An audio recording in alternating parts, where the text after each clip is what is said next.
Hey guys, welcome back. We're here for a live podcast, American Coin and Currency. Today's episode is Who Really Sets Coin Prices Inside Auctions, Dealer Power, and Hidden Liquidity. My name is Dustin Lee. I am the host here on American Coin and Currency social media. We have John Mady, CEO, founder of American Coin and Currency. How's it going, John? It's going great. How are you today, Dustin? It's been good. I'm back in action. Last week I was a little sick But yeah, I've been working on some stuff in the background, tying things together.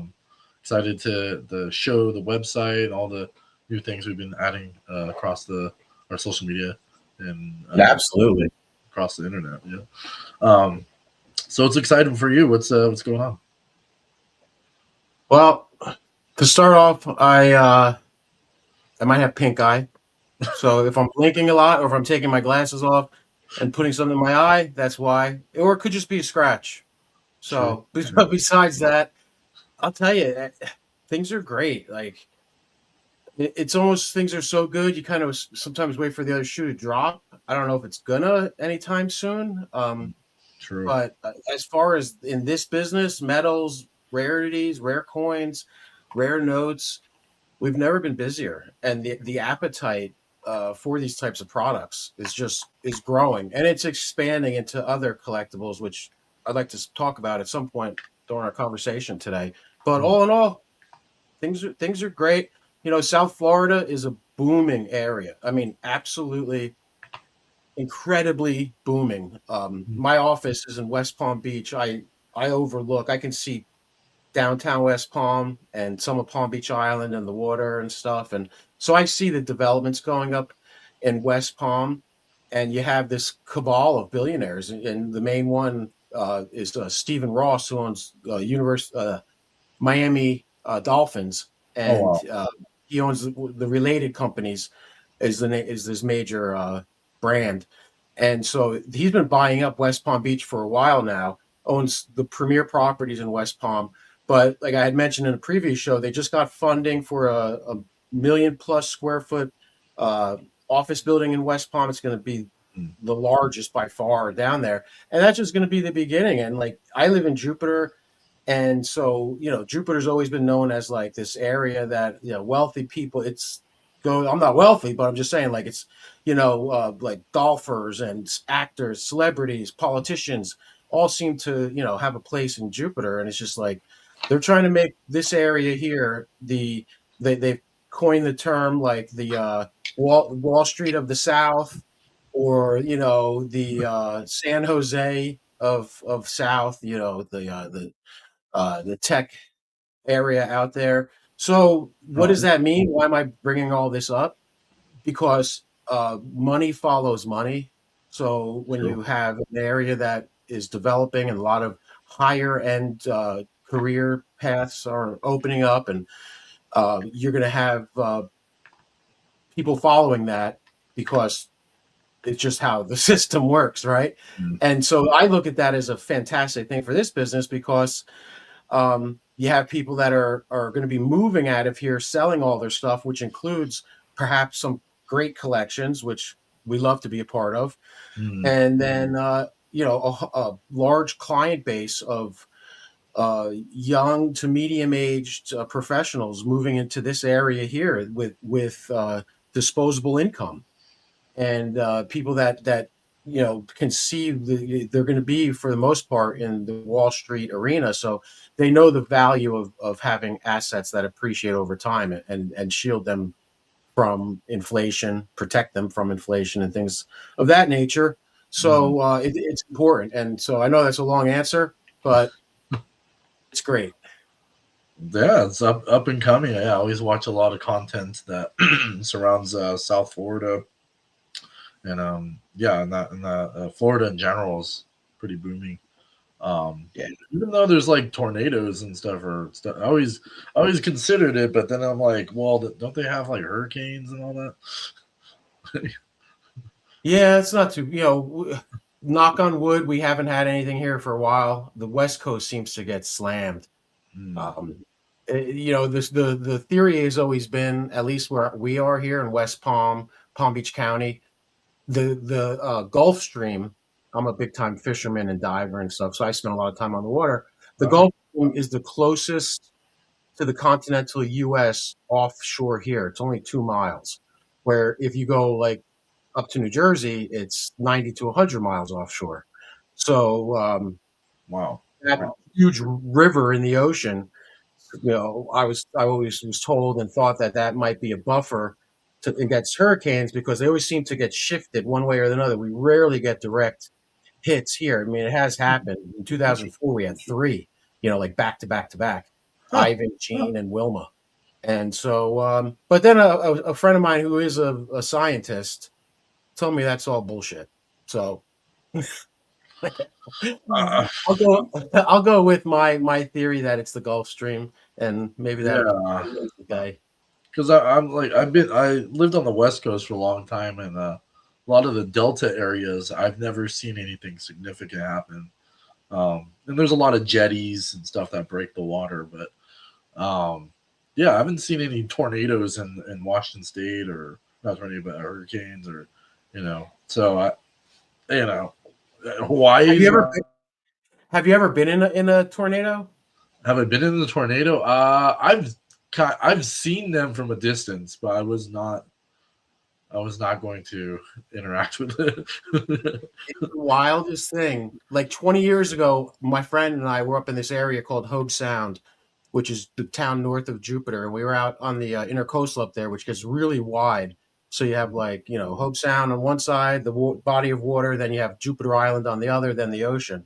And so we're back there fishing this one day, and it's really cloudy out, and we're by the shoreline on my boat, and we hear like what sounded like a train, and which made sense because there are tracks like the Florida East Coast Railway is right there and constantly running by. But it got louder and louder, and then we see like these huge clouds coming towards us, and then like this Yee. shape, and I'm like, oh my god, it's like we got to go. So by the time we got our rods in and then started the boat, the tornado, we could literally see it coming over like the park. We were right by John MacArthur Park, and so it's coming through the park. So I ripped across the waterway, and on Jupiter Island, a lot of these really wealthy people have boathouses. So there was an old boathouse that we could actually get into. So I pulled into the boathouse and stopped, and we pulled. As soon as we did that, like one of the windows blew in, like in a movie. Like I guess a coconut went through it, and so yeah, that pretty much saved us. Again, but it was loud and scary, and something I never want to experience again. But the fishing was great right up to that point. Hmm. Interesting. Yeah, in the West Coast, we have water spouts, I think, or water. Sure. Yeah. Yeah, So we have it here all the time. yeah. So that's what I've seen myself, but yeah, nothing crazy. Yeah, not like if I was like in the Midwest or something, there was like I seen some of those kind of like what are the not tornadoes, but I think it starts with a So T. Dustin, I have to tell you something real quick before we really get into the meat and bones here, because Yeah. for all you that don't know, Dustin does take the time to create show notes, and we try to stay on topic, but I'm always like bouncing here and there. Before we started our show, I get alerts from the U.S. Mint for Oh, okay. product drops. Sweet. So today the 2026 Philly congratulations set drop is released at noon, and I was not able to get one through the Mint. It was limit one per household. There's only 60,000 of them. We're already getting advanced release, so like our customers are getting them. We've already been taking pre-orders for those, and it's going to be one of the hottest coins of the year. But my point is, when I got this alert and I went onto my computer here in my office to log into the Mint, they're so busy Yeah, I see that that. there was a waiting queue, Yep. and I was on a 10-minute waiting queue Oh, to, to even get access here, to I'll the share it. Mint website. That's how busy things are. That's how the general public is like, the veil is being pulled back, and they're like, wow, I only have exposure in fiat currencies and assets derived therefrom, which for the most part is fine, if those assets are assets that are going to shield you against, definitely inflation, possible deflation, which is starting to rear. The conversation is starting to rear its head, and of course, you want appreciation in anything you own, right? So um, it's a very, very interesting time. I've never seen things this.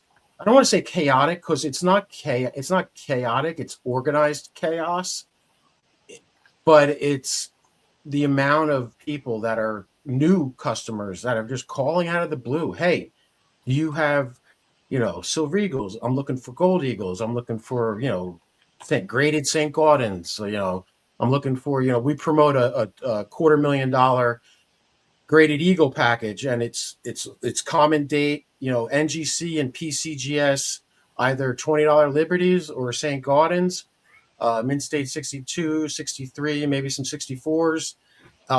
And so we provide that for customers, and they're just like, people can't get enough. We're actually to the point where I'm having trouble fulfilling orders because there's just so many people buying. So it's interesting. It's an interesting time, really interesting. What interests me is not so much now, but what things we're trying to. My focus now is, of course, on today and our customers and making sure that they are taken care of in every way possible. But also, what are things going to look like 6 months? What are things going to look like December 1st?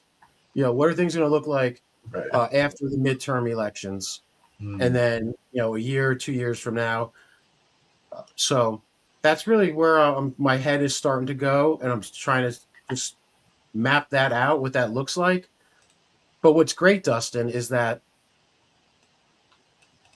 I know I have friends, and having been in the financial services industry when I was in my 20s out of college, that was my first career. Um, it's very difficult when you have clients that, in that case, they're all registered, licensed, so they're money managers, right? But when you invest customers' money and those assets go down and the customer calls with those, what's going on? Like, that's the worst call in the world. Or even worse than that would be like a margin call. You have to call your customer and be like, hey, remember that stuff we bought and we borrowed money to buy more? Well, it went down, and either you send in, X amount, or you're getting liquidated. That's a really difficult call. In this business, I never have those calls. The only calls that I primarily have with my customers and my coworkers have with their clients is filling them in on recent auctions and price points so that they can get a clear picture of what's happening in this ecosystem, being the numismatic market. So the main point of the show is and we'll segue into this, where does price action actually happen? I'm so happy we're having this discussion today, because so many customers over the years have obviously asked this question: where do you get your final price? And one thing I've said many times before is that we don't price our products based on what we buy them for. What we base our products what we buy them for, not necessarily what the market is asking for. So what I mean by that is, we might get an amazing deal on something where it's well below market. Someone comes in with an estate sale, just wants to liquidate. Our clients are getting that deal. We're not marking things up and then marking it on top of that because we can. So finding the price point, there's a lot of factors, right? You have auctions. You have secondary market sales. You have primary sales. You have dealer-to-dealer sales. You have dealer to end user sales. You have online sales. And now you have a lot of these online. I don't want to say they're auctions, but like eBay Live and the other whatnot. Whatnot. Yeah.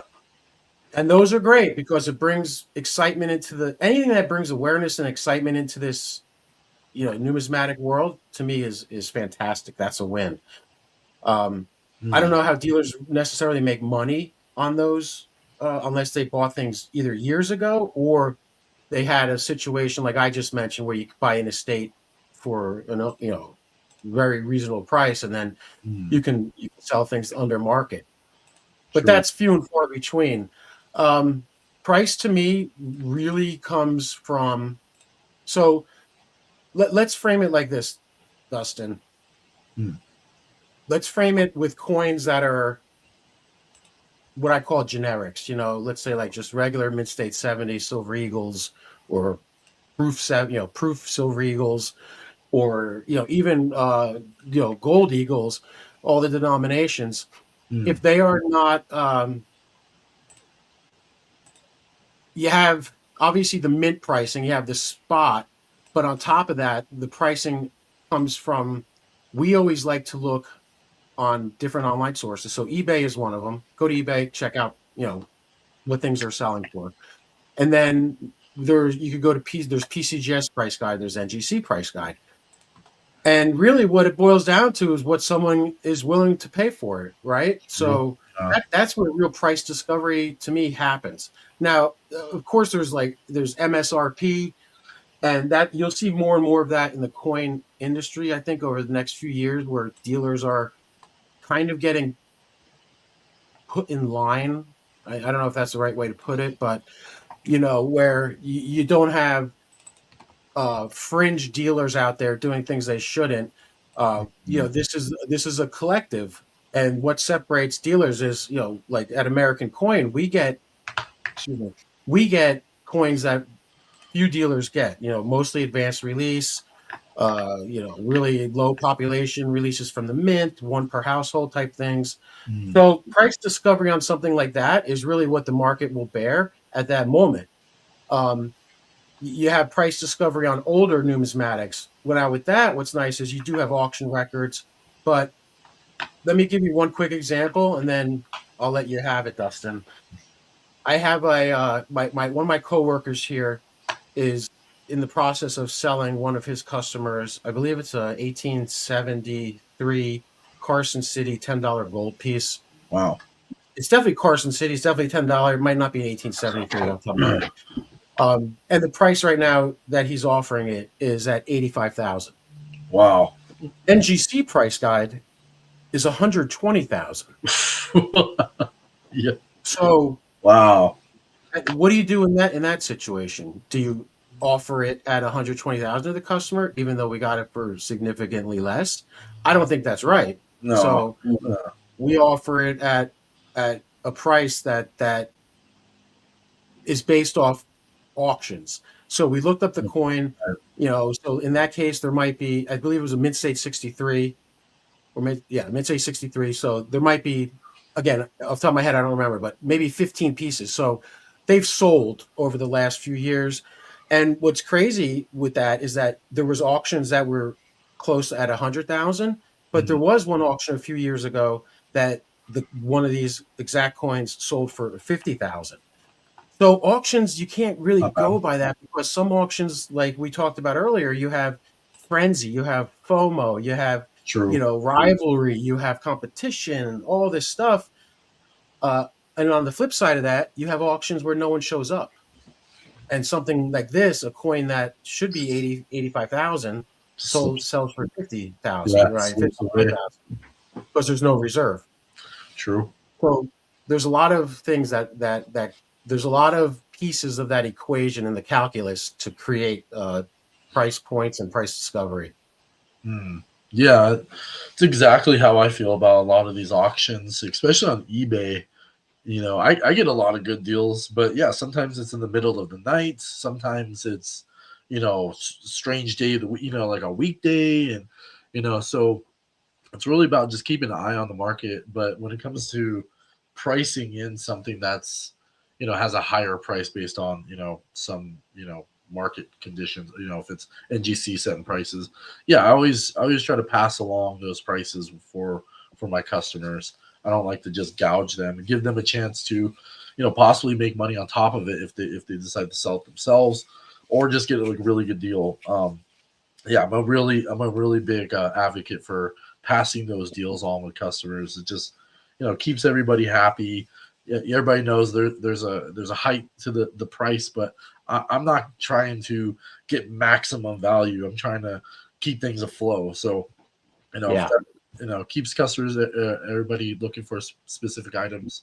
I'm always willing to make the extra deal for them. So, yeah, I yeah. love that analogy. Being able to like pass along the price you get it for, instead of just gouging everybody, nickel and diming. That's it's not how you do business.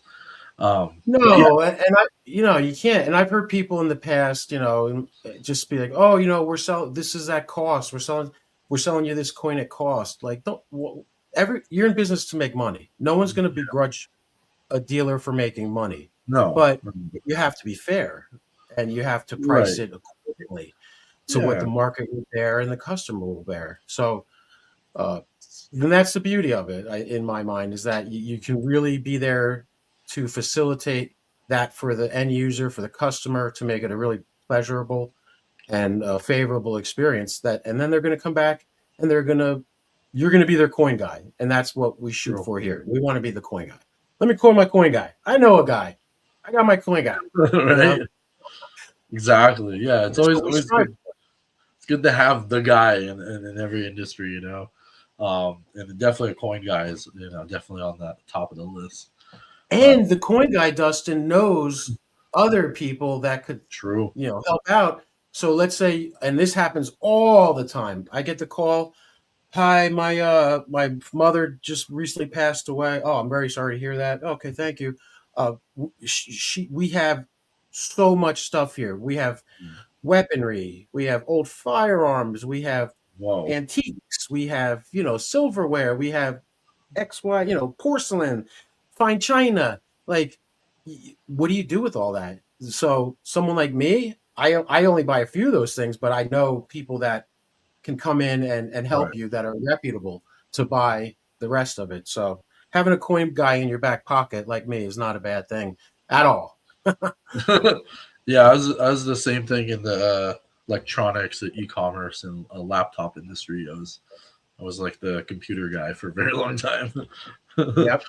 So yeah, I totally get it. It's good to have a good network, especially if you're working with a good, reputable business. They're able to connect you with a lot of people. So yeah, I'm always excited to network with anyone that's willing to like you know their specific criteria they're looking for certain items or whatnot. So it's always good to connect with those people. But yeah, I want to touch a little bit about how the pricing goes. You mentioned like NGC, PCGS, eBay. There's Heritage. They set the ceiling. That's for sure when it comes to some of those coins.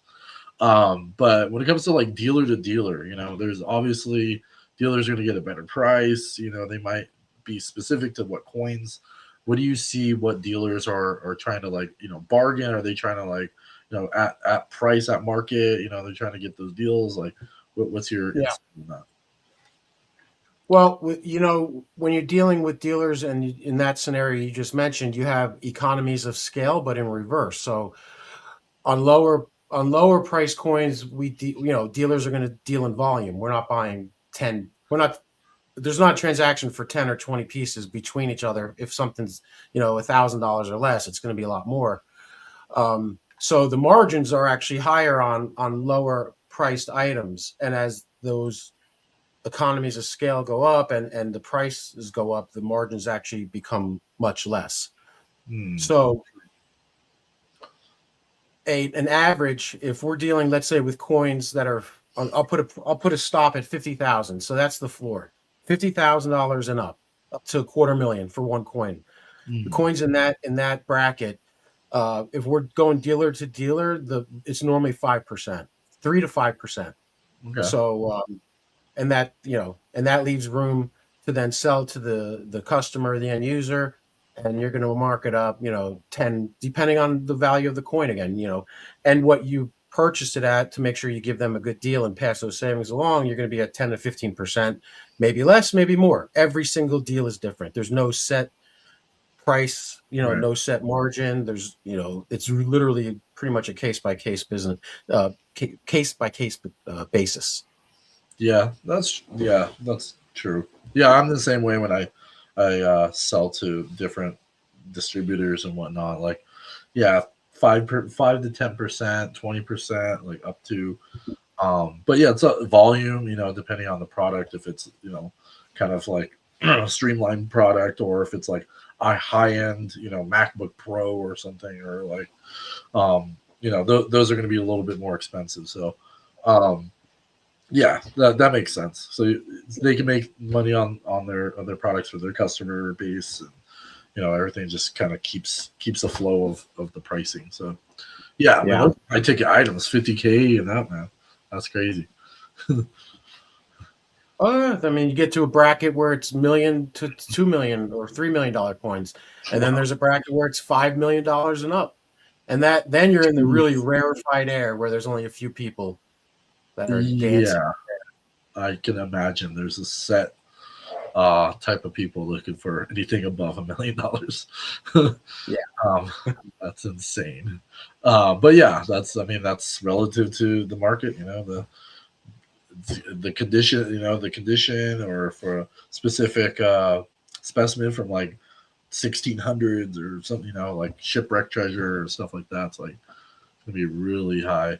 Um, okay, so yeah, we touched on some of that. Like auctions, obviously, are kind of everywhere.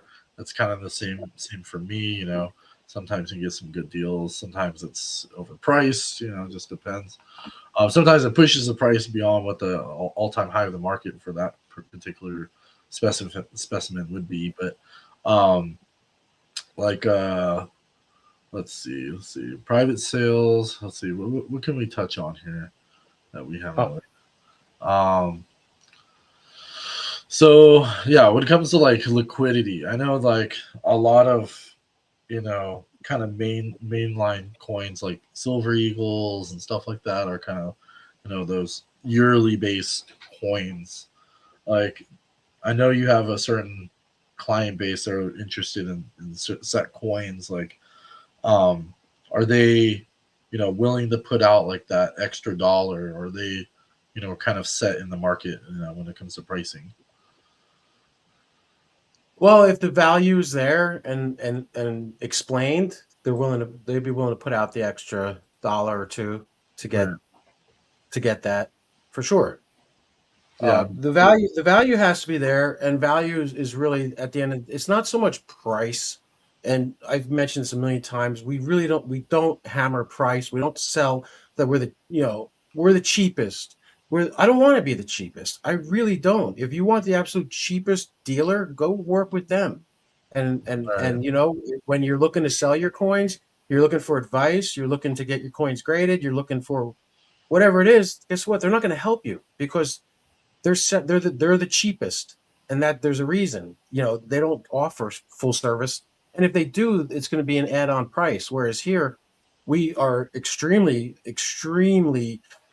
reasonable and competitive, but we also, in conjunction with that, offer free research, which is invaluable. I can't even tell you how invaluable that is in this industry.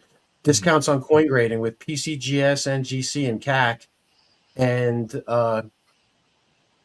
I mean, anything you really need if you're looking to buy, sell, or trade. That's what customers should demand from their dealers. That's what I demand from the people I work with. I want to know that I'm taken care of. I want to know that if there's issues, it will be handled, and that if the biggest thing with coins, from what I've seen since I've been in this business, is outlets. You have to have outlets to sell stuff. Buying is one thing. Oh yeah. Anyone can buy, you could buy. But now what happens when you want to sell? Yeah. So that's where the rubber hits the road. And having a dealer like myself or one of my coworkers, someone at American Coin, helping you with that, it's literally a game changer. Yeah. Well, I mean, that's literally what I've recently ran into in my business, because I lost all my contacts because I stepped away for about 5 or 6 years. So a lot of those people kind of either stepped away, got out of the business, or whatnot. And yeah, having those outlets are huge. I reconnected to some of my major distributors, and they were still trucking along. So Wow. it's good to just go back in there and be like, hey, this is what I'm doing. They're like, all right, well, let me know what you got. Boom, there's PayPal transaction immediately. So building Yep. that trust and building that network is huge. And yeah, the outlet is super important. Yeah, like you said, like you can buy everything in the world, but if you're in business to sell products, you don't have anyone to sell to outside of just your clients, or have a network to Yeah. specific products that they're looking for, then you're just going to be stockpiling some stuff in the corner, which I guess obviously in this business, it goes up in value. But like, if you're looking for an outlet to keep cash flow and keep your business afloat, you got to have that, those outlets and other dealers and certain clients Yeah. that get products. So, Well, that's you hit the nail on the head there. Is that, like, in this industry, dealers that have a lot of inventory, old inventory, we call it shelf wealth, and that's literally where your wealth is. It's on the shelf. uh, Uh, yeah. Unsold inventory, and we've had over the years. You get more, you have more and more and more and more. But then when what's happened in the last year happens, it's like, wow, everyone's clamoring to get this stuff. Whereas if these prices didn't happen in the last year, we'd still be sitting on a ton of stuff, literally a ton or Yeah. more of stuff. And Mm. so, but I'll stick to that.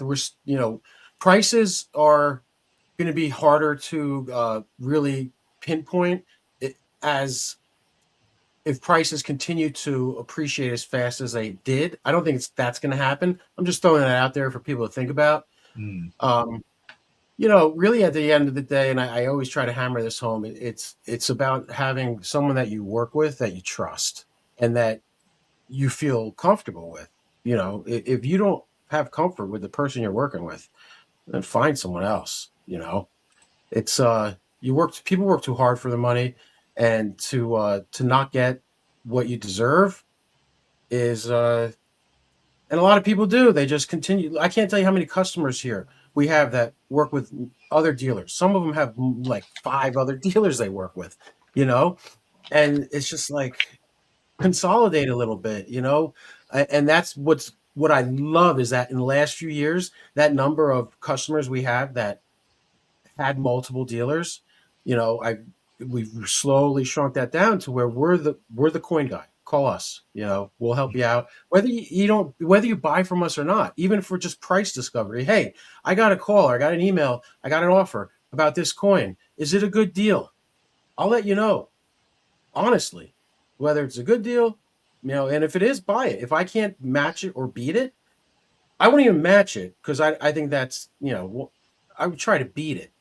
But if I can't, buy it, that's That's fair. but you need someone that you can work with like that. And here at American Coin, we do have all that. And we welcome people to come in. I just had a customer who flew in from California last week, and it was actually the first time I've ever met him. I've been working with him for 8 years now.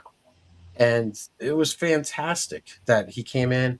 We came to the office, we went out to lunch, and I really got to know him on a face-to-face basis, Mm. which is really nice, So we encourage that. We have a beautiful office here. We have all the facilities. We have everything that's needed to create an absolute stunning collection for you and your family that will be a legacy. It'll be a legacy collection that you can pass on to your heirs, and it won't get eaten away by inflation. Like if you kept, I was thinking about that the other day. If I had kept just like $10,000 in a bank account from 10 years ago, as opposed to $10,000 in junk silver that I bought 10 years ago, which I did. You know, Look at my $10,000 in junk silver, or I have a lot of graded coins that I bought 10 years ago.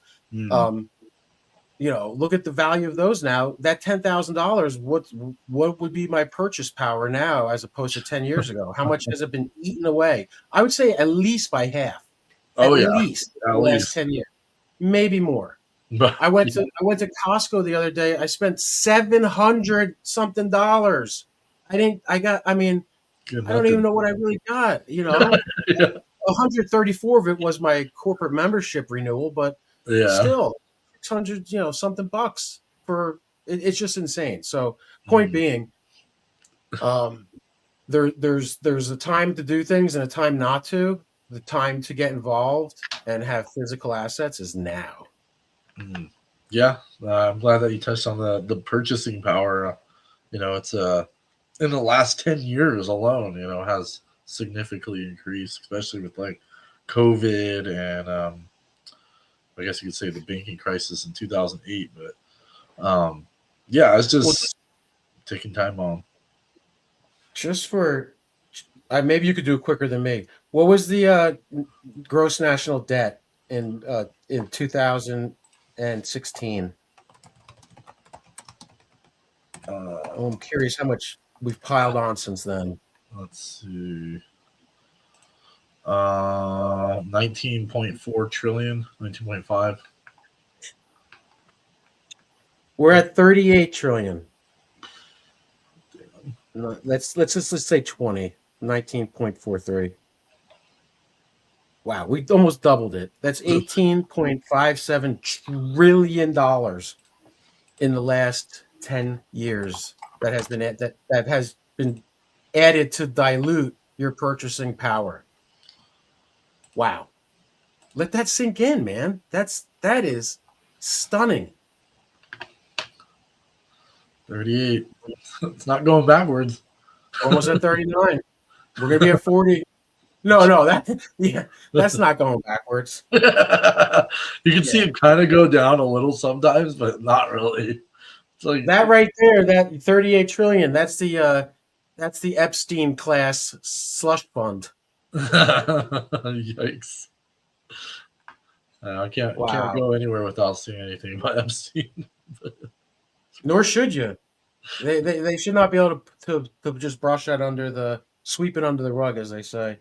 Yeah, But it's point being is that you have to, whether it's rare coins, whether it's precious metals, whether it's precious metals backed IRA, whether it's rare notes, even if it's Dustin and I were just talking about rare comic books.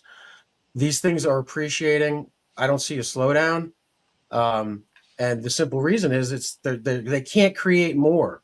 Of course, you yeah, can create more precious metals, but things that are rare that you can't create more, there's a finite amount, and people are clamoring for those things. And I think that is because that junk silver I bought 10 years ago, or migrated coins that I had bought 10 years ago, if I needed that money now, I would probably get double, if not triple, what I spent. yeah, Definitely double on my junk silver. So could it have gone the other way? Maybe. But you know what? I like to know that my money is not just floating out there in the world, that at least a portion of it, I can open up my safes and I can look at it. mm, And to me, that makes I sleep well at night knowing that. It might yeah. be dumb, but I do. And what's another thing, Dustin, that's happening right now is that I'm not sure if you're familiar with BSA, AML laws and guidelines and policies. Mm, So, Bank Security Act and anti-money laundering right. rules. It's been around for a while, but I'll tell you what, in the last year, they're really, really, really, really cracking down on those type of things. Cash. Oh yeah. They don't like people having the ability to own and and move around easily high value items such as rare coins, which kind of stinks. I don't see anything really. They're more concerned about cash transactions, but I took that because there's a big push with the banks I work with, to add to this, to our inside policies, which we already have in place for all this. But the push just to me was like, okay, why are they pushing this? And I really do. I think that's what it is. I think they don't want people owning. They, meaning the federal government and others, don't necessarily want people owning high value items that are easily transferable. Yeesh.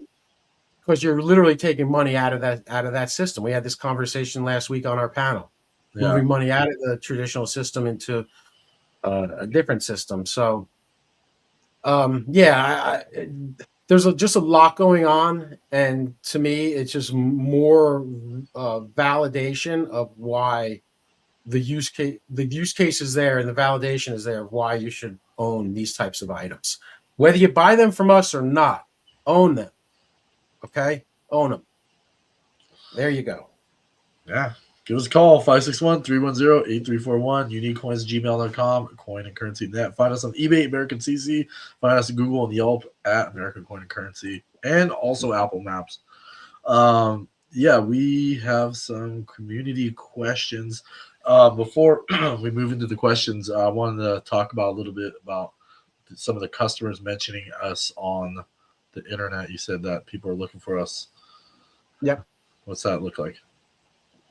Oh yeah, we've had a lot of our customers of American Coin and Currency have found out about our show, and the feedback has been nothing but amazing. They've very happy that they have a place where they can get just good information, unbiased information. I mean, some of it might be biased depending on what we're talking about. In that Right. case, most everything is. But as far as just good quality, solid information, our customers love it, and we want them to engage.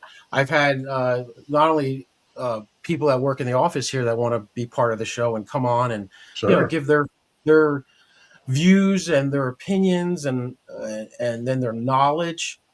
But I would love to one day get to the point where we could have a couple customers come on Oh yeah. and their experiences. And yeah, that would be great. So I want to thank the customers today that are listening and have been a part of this.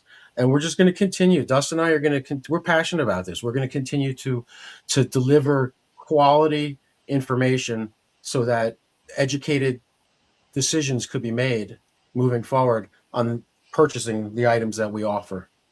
Yeah. You got to protect everyone's wealth, and it's always it's good that you have experts in your corner giving you advice, rather than just trying to penny pinch you. And I like the ideology you have, that instead of going, hey, I could give you a better deal, you just give them advice, and that personal touch really goes a long way. I like that. Thank Yeah. you. Yeah, that's how I am too. Like I don't, I just want to give people advice. If we could work a deal, if we can, if I make a friend, like that's all I can. I just want to connect with people. Sure. So yeah, we got some questions here for the community. Same grade, same date. Should I appeal really swing value that much? I think so. I think that eye appeal is a main factor in purchasing, in a lot of purchases. For example, you can look at I mean, there's gold coins that are, and all coins, silver, gold, copper, alloys. Hmm. For some reason, some of them just have that it factor. Same grade. I've seen this so many times where you have a 63 and a 63, and you look at one and it's just like it's popping, it speaks to you, Hmm. it does all those great things we like to see in a coin, and the other one is just flat, not much there, but it's still the same grade. Right. The one that has the eye appeal is always going to fetch a few dollars more and have more of a premium than the one that doesn't. Hmm. Yeah, I'd see that a lot in toning. A lot of those Oh toning yeah. points. Yeah. Yeah, well, that Completely. gets into a whole nother world there. Yeah. All right, good question, Durga.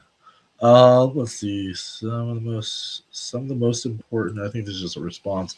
Some of the most important coin prices never hit an auction block. It's wild to think about. Um, yeah, I mean, Sure. Well, private there's so many sales. there's private sales.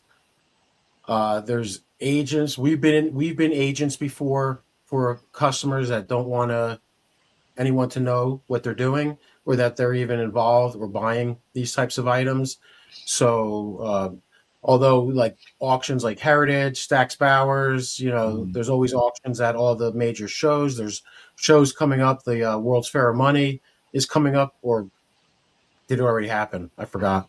yeah, But yeah, there's auctions at all these shows. Those are all public, but it's the private ones, the ones you never hear about, that yeah. are interesting to me.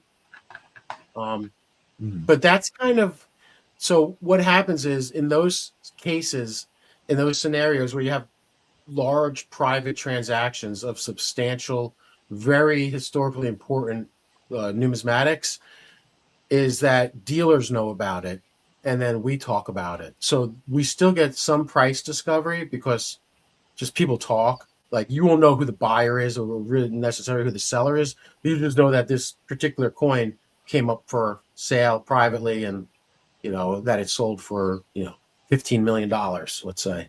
Wow. That's insane. Right? Yeah. Yeah, that makes sense. Like, there's a lot of insider talk and knowledge when it comes to dealers getting to know the insights of what's being sold behind the scenes. So, Sure. yeah, so that makes sense. So definitely give us a call and reach out. You might have some information you're looking for. So, all right, let's see. How much weight do you personally give to liquidity versus grade when buying a coin?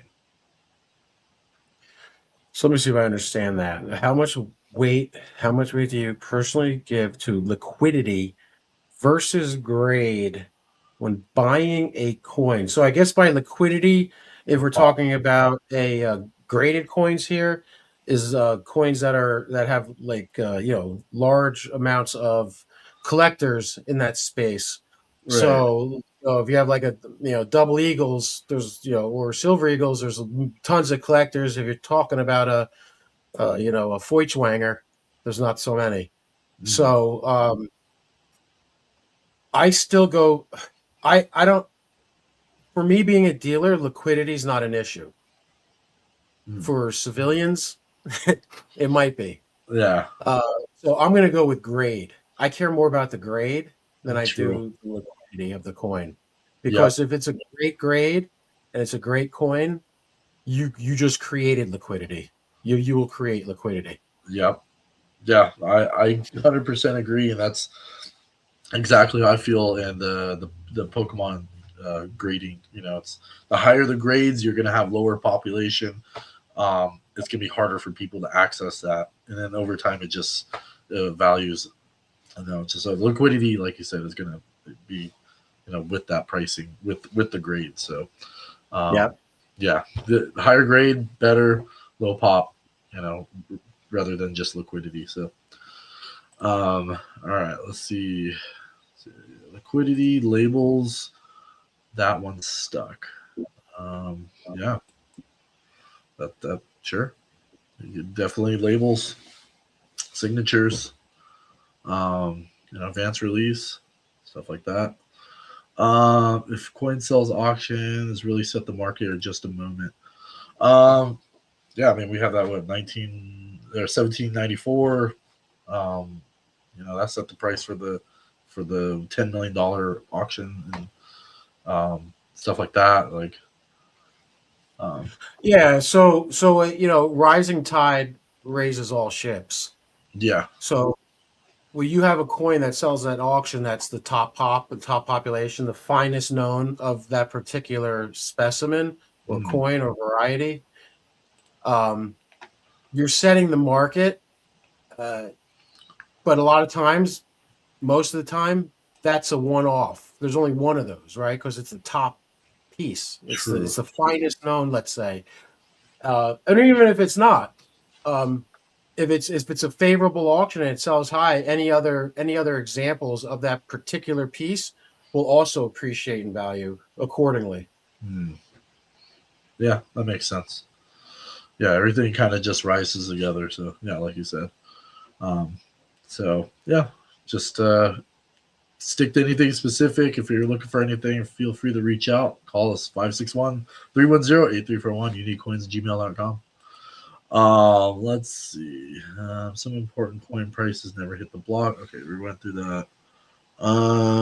Once you understand repeatability, you never look at auction results the same way again. Um, yeah, I mean, you just kind of get priced in and you see what the prices are across the markets. eBay, Heritage, Stack Bowers. Let's see. Dealer to dealer trades matter more than public comps in today's market? Well, yeah, I mean the dealer to dealer trades, we've set the floor True. price. Yep, that makes sense. This episode finally explains why price guides don't always match what coins actually trade for. Yeah, man. Thanks for joining. Yeah, we Thank you.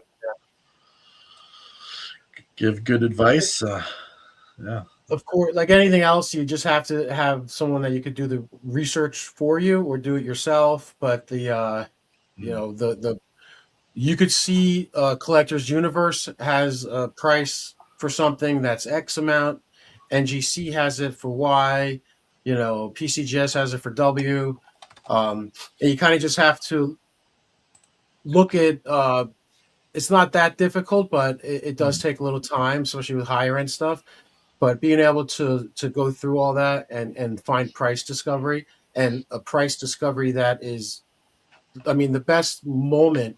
You have all this work that goes into things. Like, I've had coin deals that take a month, literally, because they're big deals, and things have to be set up, and certain things Right. have to work out, and the coin has to be bought from here, and all these other variables. But once that final transaction takes place and the price is agreed upon, there's a little back and forth, and you hit that sweet spot, that's magic.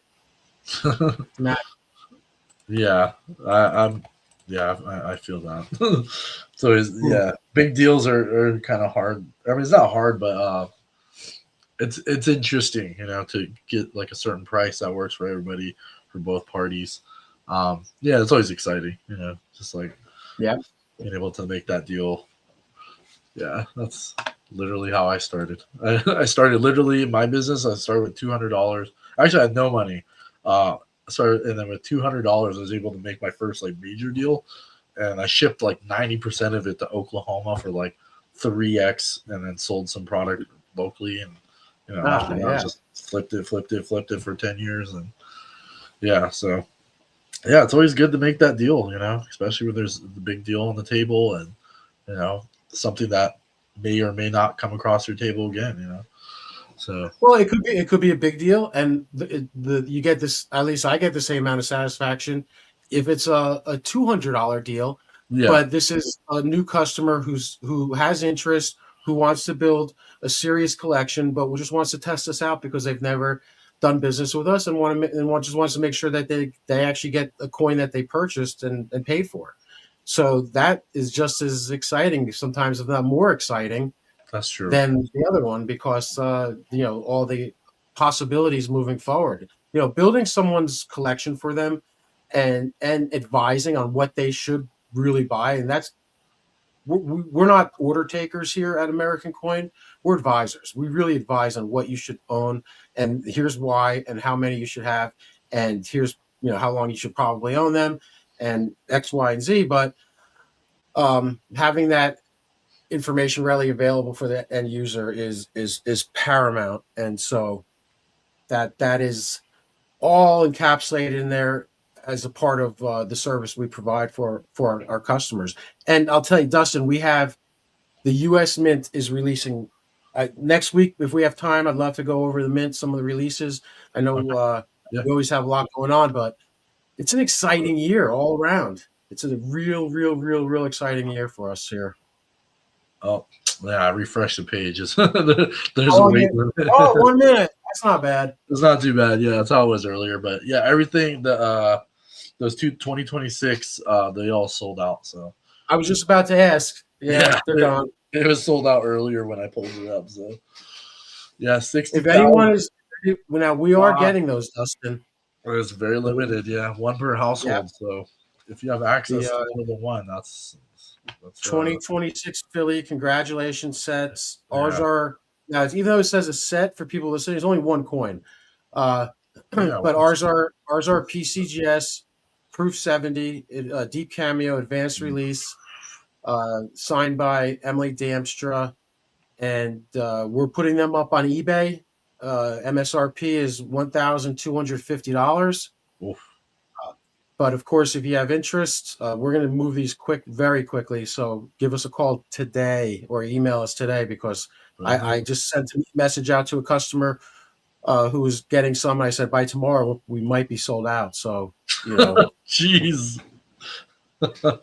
Yeah. Get those orders in, guys. Give us a call, 561-310-8341. You can get a hold of John directly and set those orders in for your Eagles. So yeah, anything you're looking forward to for any releases here? Well, yeah, I mean the 4-coin gold set's nice in what are those proofs? Those business strikes? Proofs, yeah. Bruce. But they don't appreciate a lot in value. So if anyone's ever looking to buy, it's nice to have those in great, proof 70, Right. either by NGC or PCGS or CAC. But the ones that appreciate in value more are the mint state sets. Yeah. Yeah, but those are still nice. Yeah, keep going. Those are just regulars. Orders. Buffalo 1 ounce. I don't have pictures of it. Yeah, that's a hot one. We're gonna be getting the Buffaloes for sure. American 1 ounce enhanced. Yep. And then you have the Morgan Peace Dollar sets are gonna be coming out pretty soon. The mint, the business strike. Morgan, yeah. Yep. And then you have these coins. You have like the 1916 D dime, but it's gold. I forgot what the series called off top. There it is, right there. The best of the mint. So there's a whole series of coins that are. Those are going to be. That looks nice. It doesn't say the number yet, but limit. Yeah, that's another thing, people. If you're looking on there and you see household limit 1, try to get one. Because they're gonna be about There's a reason they're only allowing you to have one.